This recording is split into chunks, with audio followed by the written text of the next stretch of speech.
Boa noite aí, terceirão. Como é que tá aí a vida em casa, né? Apesar que vocês estão numa zica, né? Na preguiça que eu vou contar. E aí, galera? Vamos lá. Pessoal, nós vamos estar fazendo aqui a correção das atividades, tá bom? Que eu passei para vocês do Net Escola.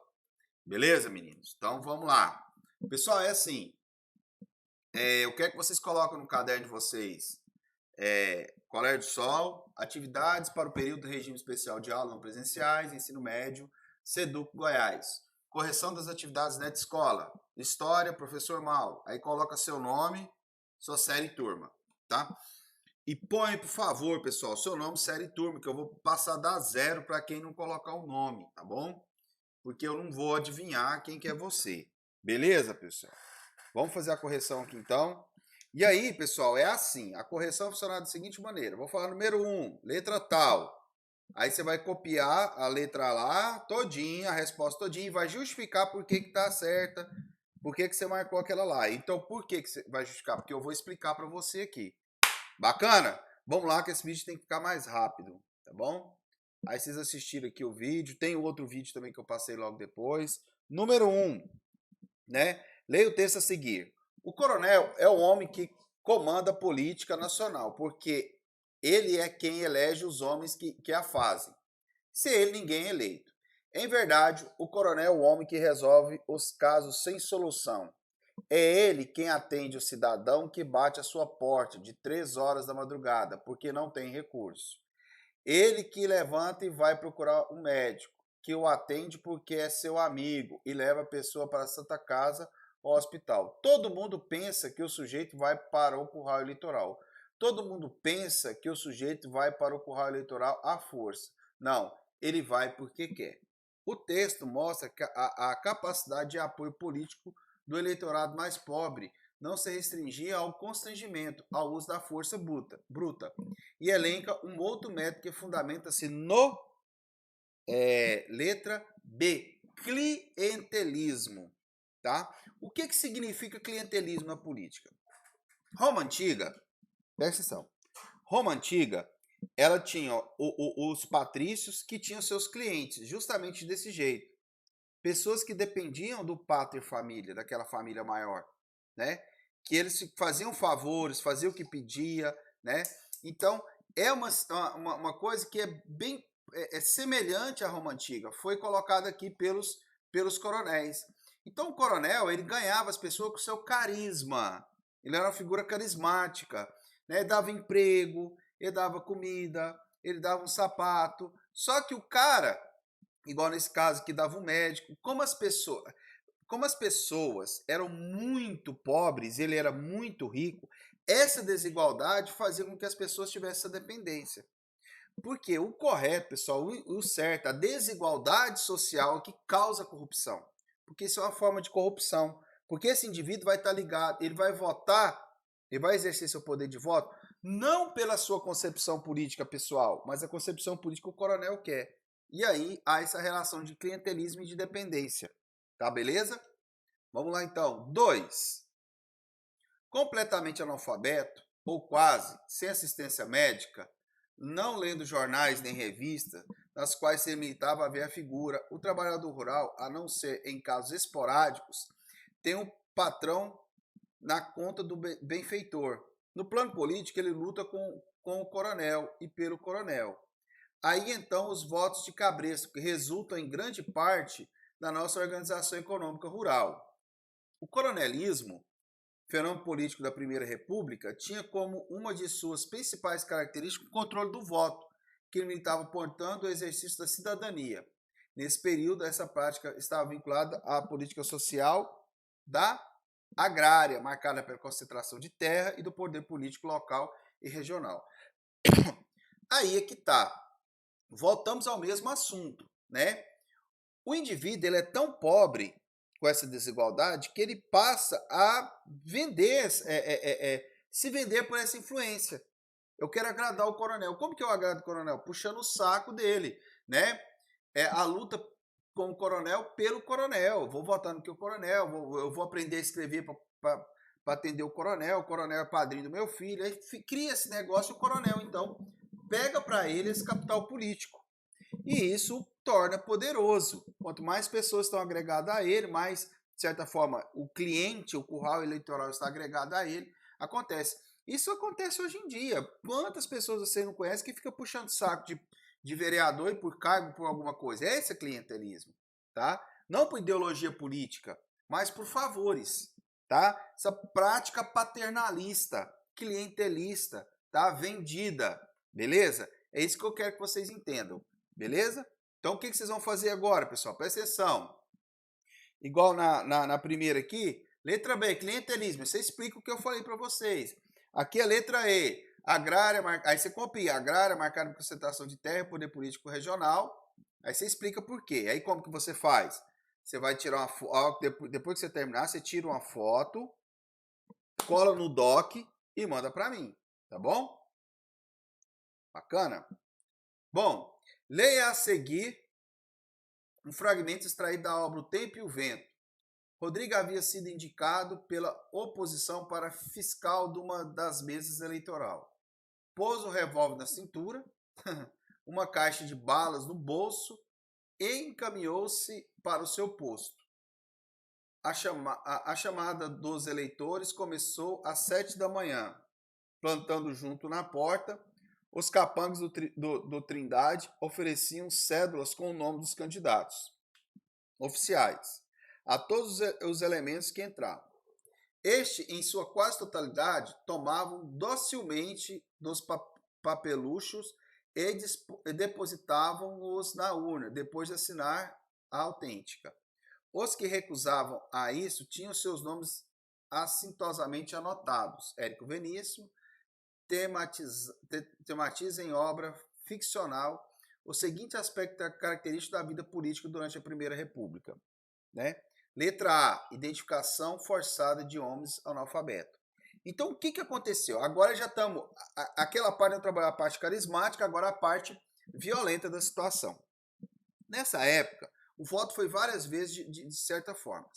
Mas teve uma época, nem lá antigamente, que a cédula você poderia levar. E aí os capanga, ou cabo eleitoral, como a gente fala, do coronel ficava, toma a cédula aí. Então o cara ficava, e ele ficava olhando se o cara ia lá mesmo assinar e colocar aquela cédula na urna. Era assim que funcionava, certo? E aí o que acontecia? Se caso não, né, o que ia rolar? O coronel podia anotar seu nome e aí poderia o quê? Puni-los, né?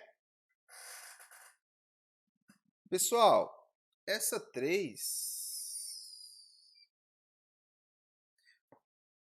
é aqui, ó, repressão explícita do exercício do direito, ó. Não é não, é a A mesmo, tá? Então, os caras tomavam docilmente o papeluco e depositavam na urna. Quem não aceitava era anotado o nominho do cara. Vamos lá, 4, galera. Tem um gráfico aqui. Vamos lá. 4. Observa a tabela a seguir. A partir da tabela pode-se afirmar que 4. Letra A. Os presidentes foram eleitos com voto de pelo menos 50% da população. O que a gente identifica aqui, ó. Beleza? Era assim que se fazia. 5. Não, pessoal, tá errado aqui, ó. A 3, pessoal, é letra C mesmo. Eu tô ficando doido, tá bom? A 3 é letra C. Bacana, galera? É porque eu vi que tá errado. Esse trem aqui tá errado. Monitor. Por quê? Identificação forçada de homens analfabetos. Não era homem analfabeto? Eu tô achando estranho. Porque quem votava era só os alfabetizados. Então retorna aí, tá? A 3 é letra letra C. É representação explícita do direito, né, do voto. A 4 é letra B. Os números expressavam o caráter oligárquico do regime imperante. Haja visto que o percentual reduzido, né, e tal, e tal. Aqui, ó, o voto dos caras. Era muito forte essa questão, né? Vamos lá. 5. Economicamente, Goiás era inexpressivo. Século XIX. Estruturando-se em uma economia de bases agropecuária, com um comércio pouco extensivo. Agropecuária praticamente pecuária, né? Um comércio pouco extensivo, indústria inexistente, as cidades pouco habitadas. Goiás não possuía um produto que habitasse no mercado nacional, a não ser a vaca, né? O gado em pé.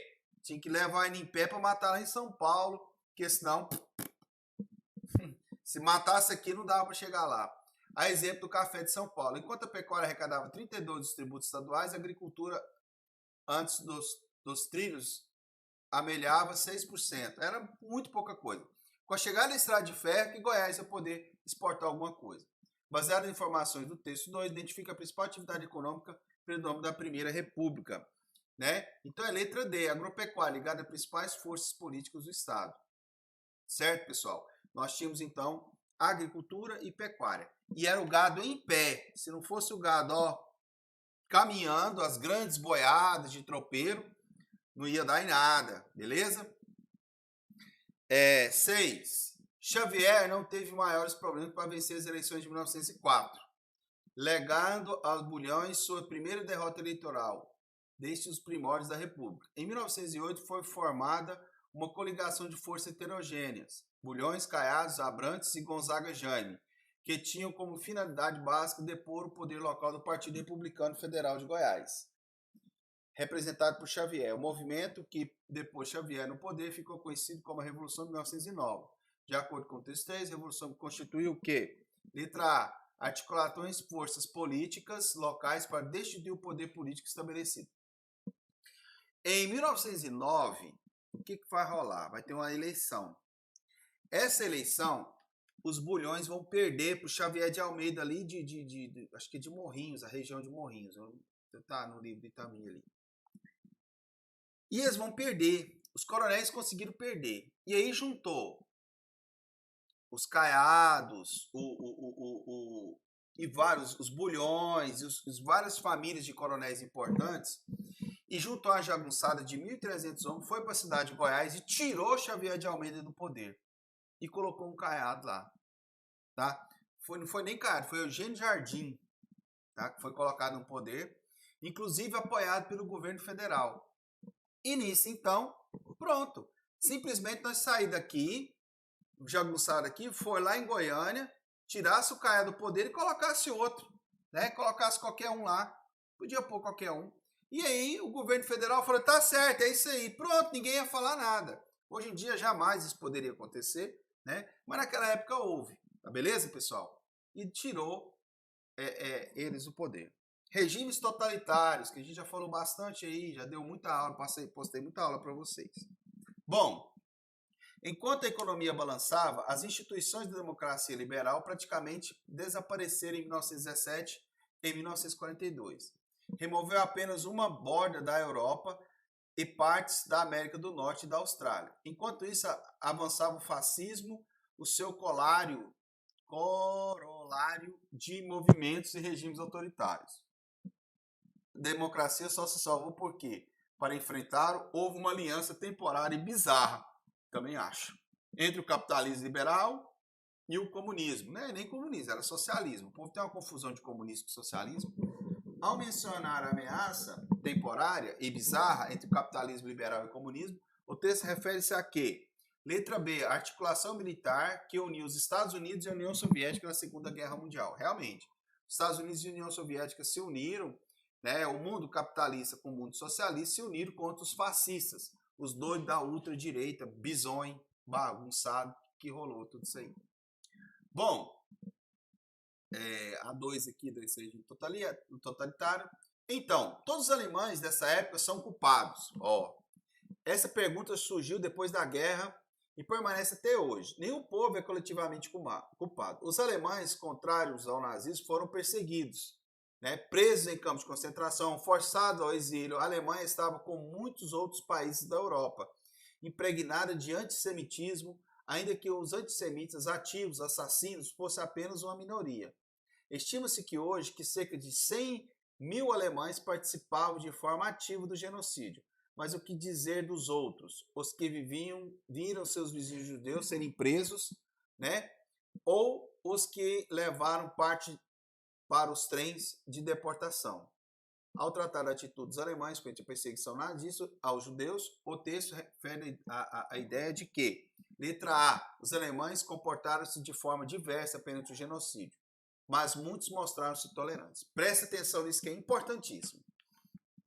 Hitler, Mussolini, não seriam ninguém se não houvesse um grupo de pessoas que apoiasse as loucuras deles.